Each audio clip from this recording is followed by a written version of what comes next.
মুই তোমার এলাকার ছোয়া আজাদ ভাই আজাদ দাদা মুই তো ভোটের আগত তোমাল্লার বাড়ি বাড়ি যা কহে আসছনু যে মোক ভোট দেন, হিন্দু মুসলমান বৌদ্ধ খ্রিস্টান সবাই আমরা একসঙ্গে বসবাস করব এবং এইখানে যে যার ধর্ম পালন করব, কেউ কোনো বাধা দিবা পারিবা নয়।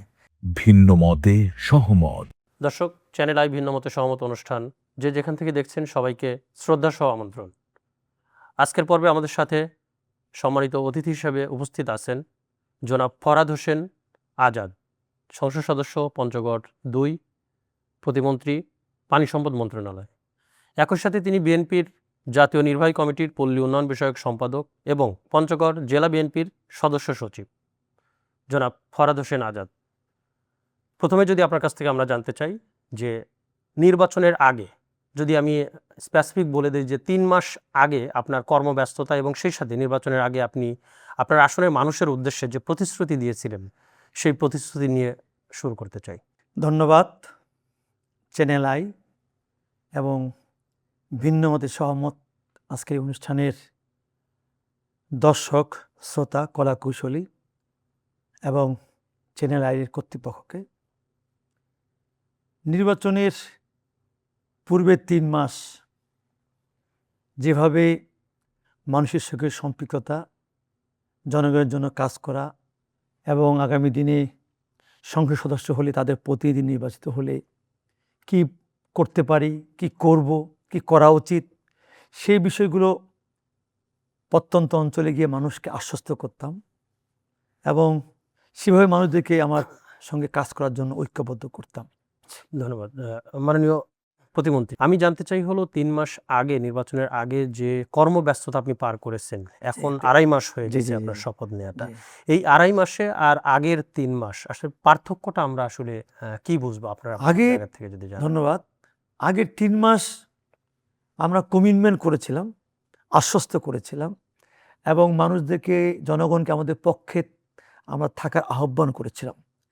আমাদের দেশের যে 15-13 কোটি ভোটার এবং আমার নির্বাচন এলাকায় 4,17,000 ভোটার, তারা কিন্তু সেই আস্থা বিশ্বাস আমাদের উপরে, আমাদের সরকারের উপর বা তারেক রহমানের উপর রেখেছে।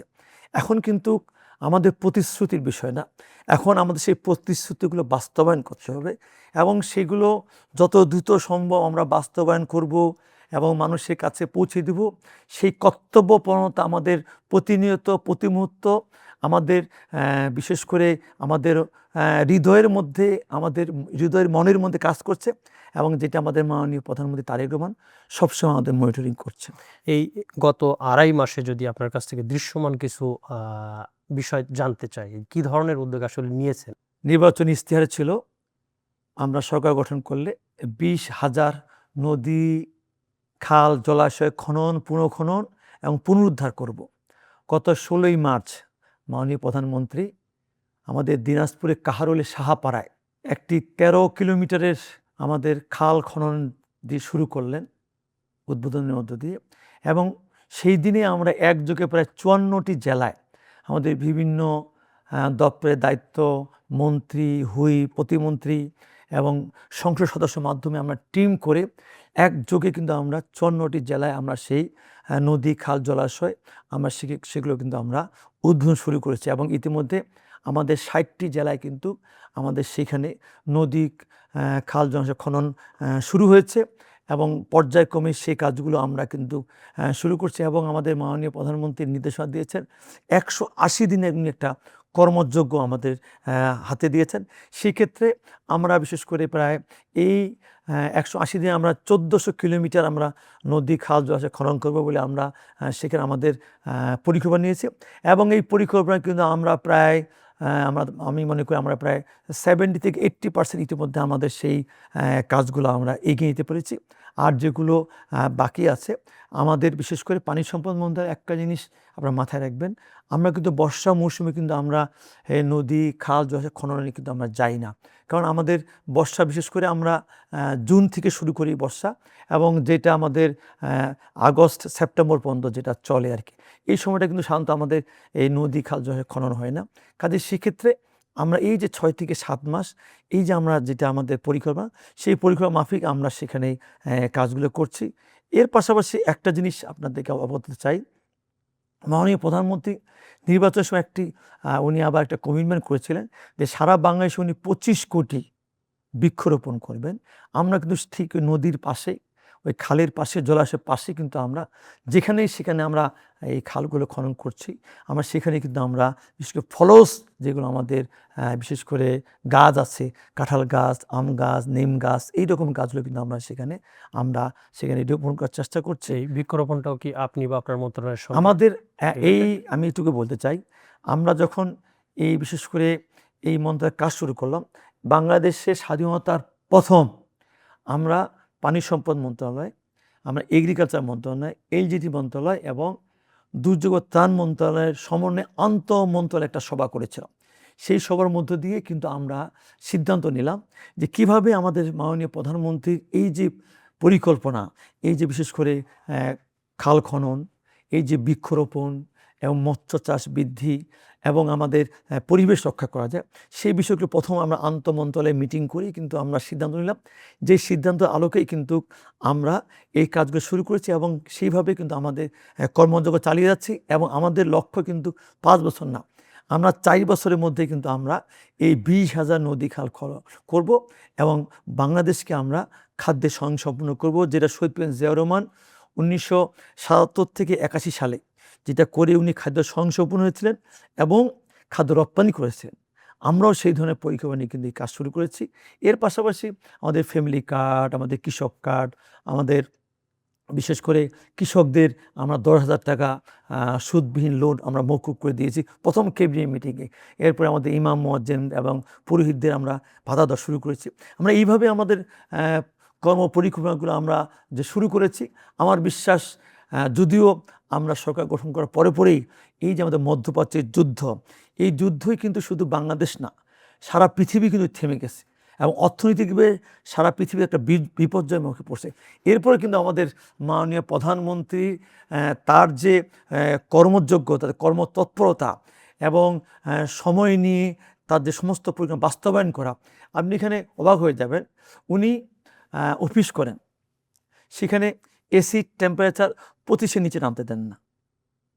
উনি আমরা ক্যাবিনেট মিটিং করি বা তার মন্ত্রণালয়ে যখন আমরা যাই করে মিটিং করে অর্ধেক বাতি নেভা থাকে।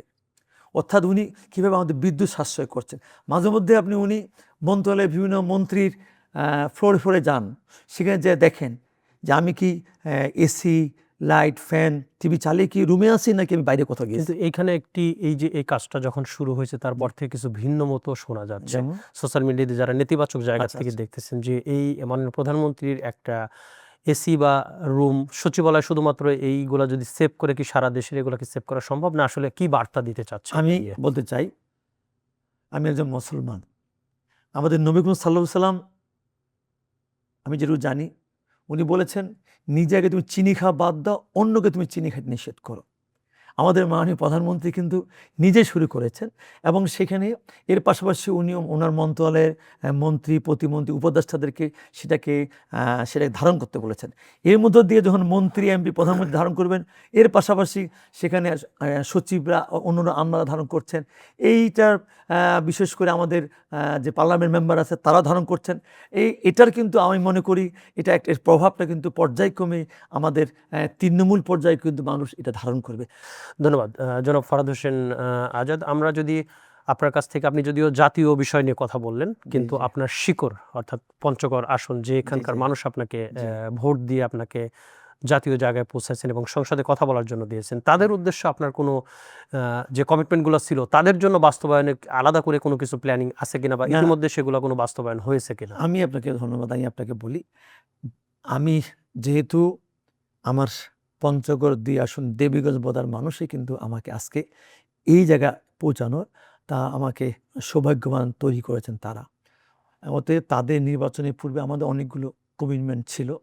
বিশেষ করে আমার দেবীগঞ্জে একটি ইকোনমিক জোন একটা এলাকা আছে, প্রায় 250 একর আছে, যেটা সেখানে আমরা একটা ইকোনমিক জোন করতে পারি। আমাদের ওই অঞ্চলে প্রায় 50,000 আমাদের বিশেষ করে বেকার ছেলে মেয়েদের কর্মসংস্থানের ব্যবস্থা হবে।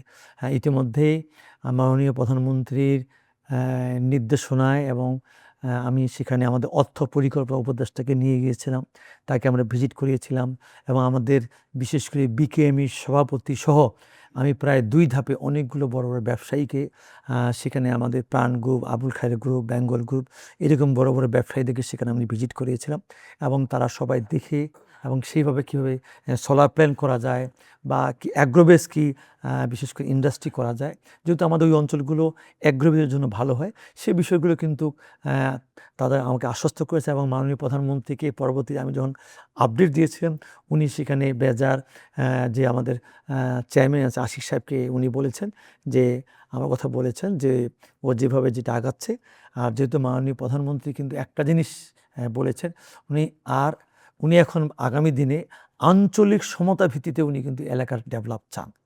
এই জন্য কিন্তু উনি ওনার অর্থ পরিকল্পনা উপদেষ্টাকে প্রথম আমাদের রংপুর ডিভিশনে সফর করেছে, কারণ আমাদের রংপুর ডিভিশন সব দিকে আমরা পিছিয়ে থাকি। এই জন্য কিন্তু আমাদের বিশেষ করে অর্থ পরিকল্পনা উপদেষ্টা ডক্টর তিতুমির সাহেব কিন্তু উনি ভিজিট করেছেন এবং উনি দেখে আসছেন এবং সেই হিসাবে শুধু এইটুকু নয়, আমাদের পঞ্চগড়ের মানুষের আসলে রাস্তাঘাটের খুব সমস্যা, আমাদের মানুষের বেকার সমস্যা প্রচুর, আমাদের বিশেষ করে এই যে নদী পারাপারের ক্ষেত্রে কয়েকটি আমাদের ব্রিজ দরকার, যেগুলো আমি আমাদের মাননীয় প্রধানমন্ত্রীকে বলেছি এবং পঞ্চগড় একটা সম্ভাবনায় আমরা পর্যটন এলাকা হিসেবে আমরা তৈরি করতে চাই, সেটাও আমি মাননীয় প্রধানমন্ত্রীকে বলেছি এবং উনি সবগুলো আশ্বস্ত করেছেন কীভাবে আমরা সেগুলো করতে পারি। এছাড়া পঞ্চগড়ের সবচেয়ে সমস্যা হচ্ছে আমাদের চিকিৎসার সমস্যা। সেখানে একটি 250 শয্যাবিশিষ্ট হাসপাতালে অবকাঠামো আছে, বাট সেটা কোনোদিন চালু হয়ে নেই, ওই বিল্ডিং পর্যন্ত আছে, সেটা কীভাবে চালু করা যায়। এছাড়া আমার 2 উপজেলায় যে 50 শয্যাবিশিষ্ট হাসপাতাল আছে সেগুলোর ভঙ্গুর অবস্থা, সেখানে প্রতিদিন আমাদের সিট আছে মাত্র 50টি, সেখানে রুগী প্রতিদিন আসে 100 জন, 50 জন মানুষ সিট পায়, বাকি 50 জন মানুষ সিট পায় না। এইভাবে আস্তে আস্তে রুগী বাড়তে থাকে, ফ্লোরে থাকে এবং ম্যাক্সিমাম সময় মানে আপনাদের অনেকগুলো বিশেষ করে আমাদের হয়তো যন্ত্রপাতি আছে, সে টেকনিশিয়ান নাই বা টেকনিশিয়ানের যন্ত্রপাতি নাই, সেক্ষেত্রে প্রায় সময় রুগীদেরকে রেফার করা হয় রংপুর বা দিনাজপুর এবং প্রতিনিয়ত এইখানে রেফার আমাদের রুগীরা যেতে যেতে দেখা রাস্তায় তারা সেখানে মারা যাচ্ছে। এটা একটা ভীষণ সমস্যা। এবং দেবীগঞ্জ একটা আমার উপজেলা, সেখানে আবার পাশের ডোমার উপজেলা, সেখানে আবার উপজেলা সদরে তাদের সেখানে আমাদের কোনো তাদের হাসপাতাল নাই, তাদের শহর থেকে আর দূরে, সেখানকার নিয়ার অ্যাবাউট 40% রুগী আবার আমার দেবীগঞ্জে আসে চিকিৎসা নেয়। এই বিষয়গুলো আমাদের খুবই মানে আমাদের মানুষের জন্য অনেক সমস্যায় দাঁড়িয়েছেন এবং আমি বিভিন্নভাবে যোগাযোগ করার চেষ্টা করেছি। আমাদের বিশেষ করে এই চিকিৎসা সেবাটা এবং আমাদের এই বিশেষ করে মানুষের এই যে বেকার সমস্যাগুলো এবং আমাদের রাস্তাঘাট, মসজিদ, মাদ্রাসা এগুলো আছে। এর পাশাপাশি আমাদের ওই এলাকার মানুষ কর্মমুখী যেন হয়, সেই জন্যই আমি কিছু পরিকল্পনা হাতে নিয়েছি এবং আমাদের মাননীয় প্রধানমন্ত্রীর সঙ্গে আমি কথা বলেছি।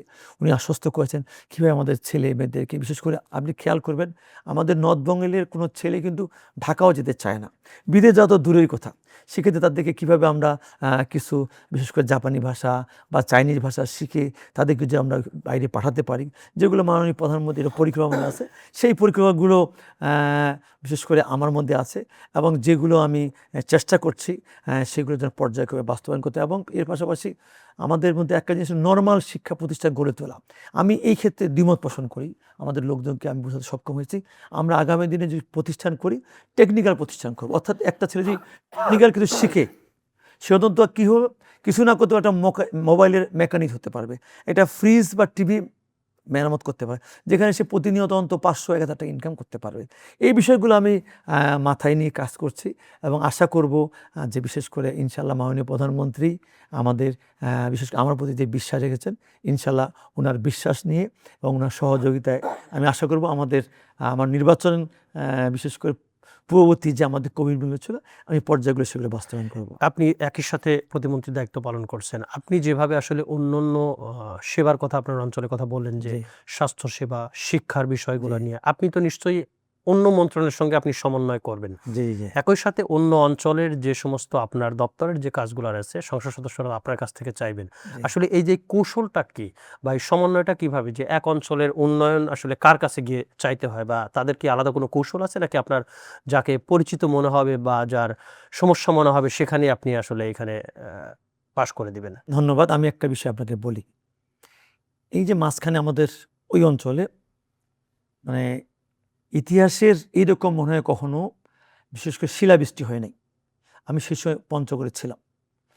এক একটা শিলাবৃষ্টির বিশেষ করে শিলার প্রায় 200 গ্রাম, 250 গ্রাম, 300 গ্রাম পর্যন্ত।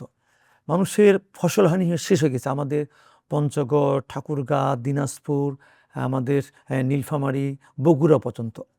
এই যে এলাকাগুলো আমাদের মানুষের শস্য বা ফসলের যে হানি হলো, সেক্ষেত্রে দেখেন আমরা কিন্তু এখানে ডিজাস্টার মন্ত্রণালয় বা এলজিডি মন্ত্রণালয় সবখানে যোগাযোগ করেছি।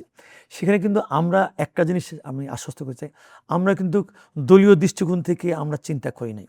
আমাদের কোনো যদি ক্ষতিগ্রস্ত হয়েছে সেই শিলাবৃষ্টিতে, সেখানে যে দলের মানুষ হোক সবাই কিন্তু ক্ষতিগ্রস্ত হয়েছেন। সেখানে সামগ্রিকভাবে যেন সব মানুষ উপকৃত হতে পারে, সব মানুষের পাশে দাঁড়াতে পারে, মাননীয় প্রধানমন্ত্রী যে চিন্তা করেছে সেই চিন্তা আলোকে কিন্তু আমরা সেভাবে মানুষের পাশে দাঁড়িয়েছি। এবং আমাদের বিভিন্ন যে আমাদের বিশেষ করে পার্লামেন্ট মেম্বাররা আছেন, তারাও বিভিন্নভাবে আমাদেরকে ডিও লেটার দেন বা বিভিন্নভাবে আমাদের সঙ্গে যোগাযোগ করেন। আমরা কিন্তু সেই ক্ষেত্রে সবাইকে আমরা পাশে রাখার চেষ্টা করি। আমি যখন মাঝখানে কুষ্টিয়া গিয়েছিলাম, সেখানে জামাতের এমপি ছিল, ওনাকে আমি আগেভাগে চিঠি দিয়েছিলাম এবং 2 আসনের 2 জামাতে এমপি কিন্তু সে একদম আমির হামজাও ছিলেন, তাকেও আমি তার আসনে গেছিলাম, তাকেও আমি ইনভাইট করেছি এবং সে খুবই অ্যাপ্রিসিয়েট করছেন যে ভাই এটাই তো হওয়া উচিত। মাননীয় প্রতিমন্ত্রী, আমি যদি আপনাকে আবার একটু পেছনে নিয়ে যাই, আপনি যখন নির্বাচন করলেন আপনার প্রধান প্রতিদ্বন্দ্বী কে ছিলেন? আমার ওইখানে নির্বাচনে আসলে আমি কাউকে ওইরকম প্রতিদ্বন্দ্বী মনে করি নাই। যদিও সেখানে জামাতের প্রার্থী ছিল, ইসলামী আন্দোলনের প্রার্থী ছিল, কমিউনিস্ট পার্টির প্রার্থী ছিল, জাতীয় পার্টির প্রার্থী ছিল। সেই ধারাবাহিকতায় যদি বলি যে আগামী 3 বছর পর যদি আপনাকে প্রশ্ন করা হয় এই গত 3 বছরে আপনি কি কি করেছেন, আপনি কি বলবেন? এবং সেই 3 বছর পর আপনি আসলে কোন জায়গায় দেখতে চাচ্ছেন আপনার মন্ত্রণালয়কে? 3 বছর পর আসুক, নিশ্চয়ই তখন আমি উত্তর দেব। আমি যদি আপনাকে প্রশ্ন করি যে এত কিছুর মাঝেও জি। আপনি কি কখনো ভিন্ন মত শুনেন? আপনি ব্যক্তিগত জায়গা থেকে অথবা আপনার মন্ত্রণালয় বা আপনি যে দাপ্তরিক কাজগুলা করছেন, কোনো ভিন্ন মত আসে আপনার সামনে? আমি অনেকেই বিশেষ করে আমাদের আমার মন্ত্রণালয় বা আমাদের বিশেষ করে বিভিন্নভাবে আমরা সামাজিক যোগাযোগ মাধ্যমে অনেক বিষয়গুলো সেগুলো আমরা সমালোচনা দেখি। হ্যাঁ, তবে আমাদের মাননীয় প্রধানমন্ত্রী বারবার নির্দেশনা দিয়েছেন যে আমি ভিন্নমতটা শুনতে চাই এবং তোমরাও সেইখানে ভিন্নমতটা শুনবা। শুনে আমি তো ফেরেশতা নই, আমি সেখানে সংশোধন হব। আমার যেগুলো ভালো জিনিস নেওয়া উচিত সেগুলো আমি ভালো জিনিসগুলো নিব এবং সেগুলো সহমত প্রকাশ করে আমরা সেইভাবে ভুল ত্রুটিগুলো সংশোধন হয়ে আমরা আরও নিখুঁতভাবে জনগণের সাথে জনগণের কল্যাণে যে কাজগুলো করতে পারি, কাজগুলো নির্ভুল যেন হয়, কাজ করতে পারি, সেইভাবে আমরা আগামীতে পদক্ষেপ নেব। ধন্যবাদ মাননীয় প্রতিমন্ত্রী। আমরা শেষ প্রান্তে চলে এসেছি। শেষে আপনার কাছ থেকে আমাদের প্রোগ্রামের স্বার্থে একটি বিষয় যে আপনি যদিও আপনার কথায় অলরেডি প্রকাশ পেয়ে দিয়েছেন যে আপনার আসলে প্রধান প্রতিদ্বন্দ্বী বলে কেউ ছিল না। আমি তারপরে যদি প্রোগ্রামের স্বার্থে জানতে চাই যে আপনার যারা আসলে আপনার সঙ্গে নির্বাচন করেছে অথবা আপনার জীবনের প্রতিদ্বন্দ্বী যদি কেউ থাকে, তাদের সম্পর্কে 2 থেকে 3টি ইতিবাচক দিক বা গুণ যদি আমাদের সঙ্গে শেয়ার করেন। আমি বিশেষ করে নির্বাচনের ক্ষেত্রে যদি আপনি বলেন, সেটা আমরা প্রতিযোগিতা করেছি, প্রতিদ্বন্দ্বী না বলে প্রতিযোগিতা করেছি। সেখানে জামাতের প্রার্থী ছিল, ভিন্ন প্রার্থী ছিল। এরা কম বেশি সবাই আমার বয়সের দিক থেকে আমাদের 4 বছর 5 বছরে আমার ছোট ছিল এবং আমি সবাইকে এখনও আমি ব্যক্তিগতভাবে তাদের সঙ্গে যে কোনো ক্রাইসিস হলে, যে কোনো সমস্যা হলে, দলীয় সমস্যা হলে আমি সাথে সাথে তাদেরকে কল করি এবং কল করে তাদের মধ্যে যেন আমাদের দলীয় কোনো সমস্যা না হয়, এটা তো খারাপ পর্যায়ে না যায়, সেই বিষয়ে চেষ্টা করি। এবং বিশেষ করে আপনি অবাক হয়ে যাবেন, অনেক জায়গায় কিন্তু আমাদের বিশেষ করে আমাদের জেলা পর্যায়ে আমাদের শান্তি শৃঙ্খলা সভা হয় এবং এর বাইরেও কিন্তু আমি যখন এই জেলায় যাই, সুযোগ পেলে কিন্তু আমি সব দলের শীর্ষ পর্যায়ের নেতাদেরকে নিয়ে আমি সেখানে কিন্তু শান্তি শৃঙ্খলার মিটিং করি এবং সেখানে কিন্তু আমাদের জামাত ইসলাম, এনসিপি বা আরও ইসলামী আন্দোলন, আরও যেসব দল আছে সেসব দলের নেতৃত্ব থাকেন, যারা ইলেকশন করেছেন বা জেলা পর্যায়ে শীর্ষ পর্যায়ে আছেন তারা থাকেন। হ্যাঁ, আমি কিন্তু তাদের সেই মতামতটা নেওয়ার চেষ্টা করি এবং তারা একটা জিনিস খুব অ্যাপ্রিসিয়েট করে যে হয়তো অনেকে এটা হয়তো করে না, আপনি করছেন এবং এইটা আমরা খুব অ্যাপ্রিসিয়েট করি। এবং এই যে মাঝখানে বিশেষ করে হাজিদের এই সামনে তো হজ যাবে, আমাদের যাচ্ছেন, সে হাজিদের অনেকগুলো ক্যাম্প হচ্ছে সেখানে। আমি নিজেও ব্যক্তিগত 2 বার হজ করেছি। সেক্ষেত্রে আমাদের যে জামাতের প্রার্থী বা ইসলামী আন্দোলনের প্রার্থী তারাও হজ করেছেন। আমি অনেক সময় তাদের সঙ্গে একখানে সেখানে হাজিদের ক্যাম্পে যাই, সেখানে একসঙ্গে মিটিং করি, পাশে বসায় রাখি, একসঙ্গে দুপুরে লাঞ্চ করি।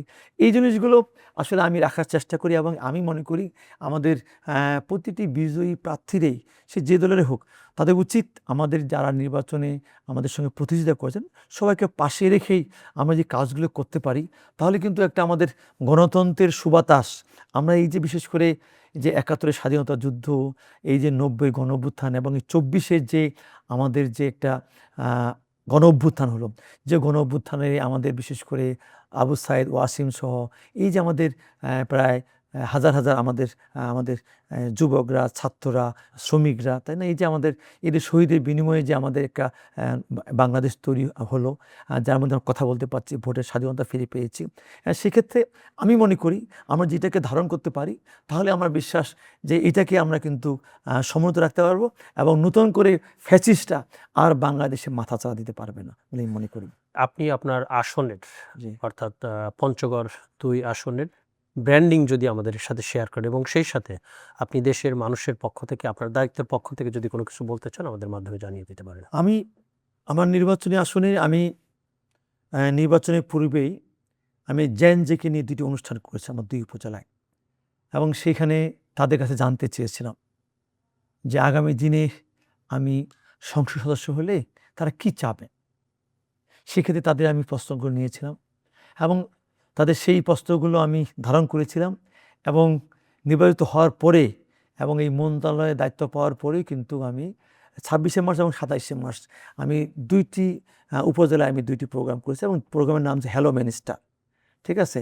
এবং সেই প্রোগ্রামে আমি কিন্তু আবার সেই দেখে আমি সেখানে তাদেরকে আমি আমন্ত্রণ জানিয়েছিলাম। হাজার হাজার সেখানকার তরুণ তরুণী যারা আমাদের ওই এলাকায় বসবাস করেন, পড়ালেখা করেন, বা রংপুরে পড়েন, দিনাজপুরে পড়েন, ঢাকায় পড়েন, দেশের বাইরে পড়েন, অনেকেই সেখানে হাজার হাজার ছেলেমেয়ে আসলো। সেখানে তাদেরকে আমি সেই কোশ্চেনগুলোর উত্তর দিয়েছিলাম এবং সেখান থেকে তাদেরকে আমি অনেক বেশি আশ্বস্ত করেছিলাম। এবং আমি একটা জিনিস আপনাকে বলতে চাই, সেটা হচ্ছে এটাই, আমাদের দেশের কিন্তু সম্পদ তরুণরা, যা আগামী দিনে আমাদের দেশ গড়ে তুলবেই। সেই তরুণদেরকে কিন্তু আমাদের বিশেষ করে নেশা, ড্রাগস, আমাদের ক্যাসিনো এবং অনলাইন জুয়া, এটা কিন্তু বিভিন্নভাবে আমাদের অনেকগুলো পরিবারকে, অনেক পিতামাতাকে সর্বশান্ত করছে। আমার মেসেজ একটাই, আমি যেমন আমার নির্বাচনী এলাকায় আমাদের প্রশাসনকে অনুরোধ করেছি, সে যেই হোক, সে যদি আমার দলের শীর্ষ পর্যায়ে কোনো নেতা হয়, আমার ভাই ব্রাদারও হয়, আমি অনুরোধ করেছি কোনো ছাড় নয়। এই ক্ষেত্রে আপনি মোবাইল কোর্ট বসে তাকে 1 বছর সাজা দেওয়ার ব্যবস্থা করেন। অন্তত এইভাবে অন্তত আমরা ছেলেদেরকে যদি আমরা এইভাবে তাদেরকে এই নেশা থেকে, এই অনলাইন জুয়া থেকে, ড্রাগ থেকে, ক্যাসিনো থেকে যে আমরা বের করতে না পারি, তাহলে কিন্তু এই তরুণ প্রজন্ম ধ্বংস হয়ে যায়, তাহলে কিন্তু আমাদের দেশ আগাতে পারবে না। সেক্ষেত্রে আমাদের মেসেজ একটাই, আসুন আমরা সবাই ঐক্যবদ্ধ হই, আমাদের সন্তানের দিকে আমরা নজর দেই। আমাদের সন্তানরা আজকে পড়ালেখা বাদ দিয়ে, খেলাধুলা বাদ দিয়ে, আমাদের বই থেকে মুখ ফিরিয়ে নিয়ে আজকে এত বেশি মোবাইল কেন্দ্রিক হয়ে গেছেন, যেটা আমাদের জন্য শুভকর নয়। এবং যেই জন্যই আমাদের মাননীয় প্রধানমন্ত্রী কিন্তু এই যে মানে ক্লাস 4 থেকে এই যে বিশেষ করে আপনাদের ছেলে মেয়েদেরকে খেলাধুলার ক্ষেত্রে উনি বিশেষ করে আগ্রহ করার জন্য এই যে নতুন করে স্পোর্টস চালু করেছেন, এর পাশাপাশি আমি মনে করি আমাদের প্রতিটি অভিভাবককে আমি অনুরোধ করব, আসুন আমরা সন্তানকে রক্ষা করি এবং সেই ক্ষেত্রে আমরা সবাই সজাগ থাকি। আমার সন্তান ঘর থেকে বের হয়ে গেল, কী করলো না, এটার জন্য আমরা এইভাবে ছেড়ে না দিয়ে আমাদের খোঁজখবর নেই, এবং আমরা বিশেষ করে আমাদের সন্তানকে জন্য যদি আমরা এইভাবে যে গড়ে তুলতে পারি, আমরা যদি তাদেরকে খেলার মাঠে নিয়ে যেতে পারি, তাদের বইয়ের মধ্যে রাখতে পারি, তাহলে দেখবে আমাদের সন্তানরা এগিয়ে যাবে এবং বাংলাদেশ এগিয়ে যাবে। এটা হচ্ছে আমাদের বিশেষ করে আমার শুধু নির্বাচনী এলাকা না, এবং আমাদের বাংলাদেশের প্রতি মানুষের কাছে আবেদন। এবং আমি উদাহরণ হিসেবে দিতে পারি, আমার নির্বাচনী এলাকায় আপনারা খবর নেবেন যে আমি আমার নির্বাচনী এলাকায় আমার বিশ্বাস আমি প্রায় এই ক্ষেত্রে ইতিমধ্যে 75% আমি এখানে সফল হয়েছি।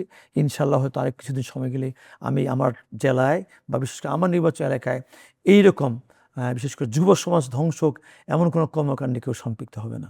ধন্যবাদ স্যার। 30 সেকেন্ডে আপনার অঞ্চলের আঞ্চলিক ভাষায় ক্যামেরায় একটু কোনো মেসেজ দেওয়ার থাকলে দিয়ে দেবেন ওখানে। মুই তোমার এলাকার সোয়া আজাদ ভাই, আজাদ দাদা, মুই তো ভোটের আগত তোমাল্লার বাড়ি বাড়ি যা কহে আসছেন যে মোক ভোট দেন, হিন্দু মুসলমান বৌদ্ধ খ্রিস্টান সবাই আমরা একসঙ্গে বসবাস করব এবং এইখানে যে যার ধর্ম পালন করব, কেউ কোনো বাধা দিবা পারিবা নয়।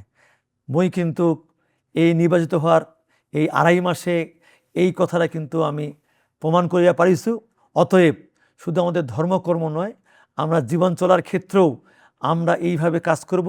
এবং মুই একটা কইছু, মুই যে এমপি হইছু, মুই কিন্তু কোনো দলীয় এমপি ন, মুই হচ্ছ এই এলাকার প্রতিটি মানুষের এমপি। মক্কায় ভোট দিছে, মক্কায় ভোট দেন নাই, মুইটা দেখিবা নহ। মোর কথা একটাই, মোর এই দেবীগঞ্জ বদার প্রতিটি মানুষের প্রতিটি ভোটারে মুই উন্নয়ন করিবা চাহ। মোক তোমার দোয়া করিবেন, ইনশাল্লাহ মুই যেন সুস্থভাবে তোমার আল্লাহর প্রতিটি প্রত্যাশা, প্রতিটি চাওয়া পাওয়া মুই যেন পূরণ করিয়া পারো। সবাইকে ধন্যবাদ। আসসালামু আলাইকুম, আদাব।